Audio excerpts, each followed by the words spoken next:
we all have had, experiences of intrusive thoughts coming up in our practice, thoughts of judgment about our practice that we're doing, anxieties about work.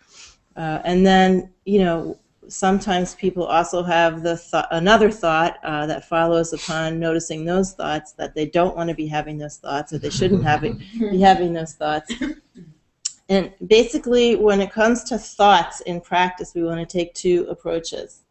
One is that you want to make sure that you are doing everything possible to seat your prana.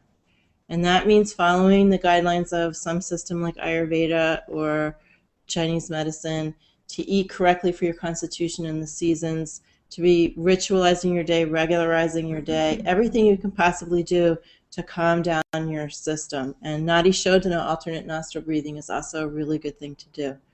But that having been said, if you're not doing that in this culture, and then you're also meditating, but you're not doing anything with your diet or your form of movement practice or regulating your day a little bit, then you're really kind of trying to just using your meditation as an aspirin or an antidote to this condition of imbalance that you're continually cultivating. So you really have to make this regulation of our diet in our everyday life the foundation of the practice. But that having been said, in this tradition, our attitude towards thoughts is that there's no idea that we're supposed to be thoughtless. We're not trying to have an empty mind.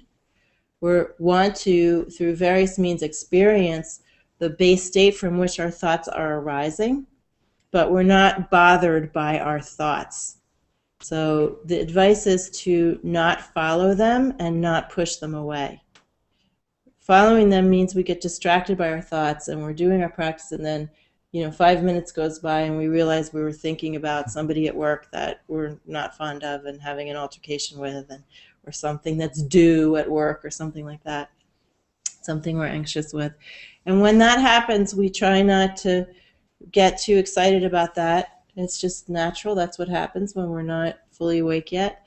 And we just bring ourselves gently back to the practice, and particularly to the sensation of the practice. If you bring yourself back to the sensation for a moment, that will help to ground you.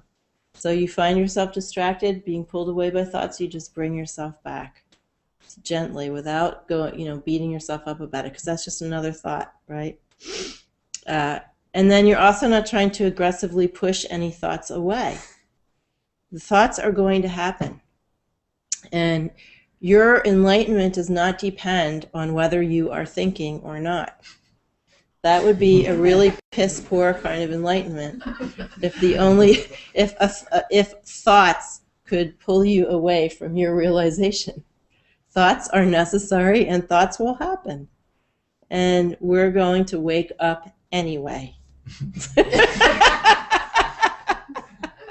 So you want to bring your thoughts onto the path by relating to them properly, which is not pushing them away and not following them. And when you find yourself following them, you just gently, without self-judgment or yelling at yourself, you just gently bring yourself back.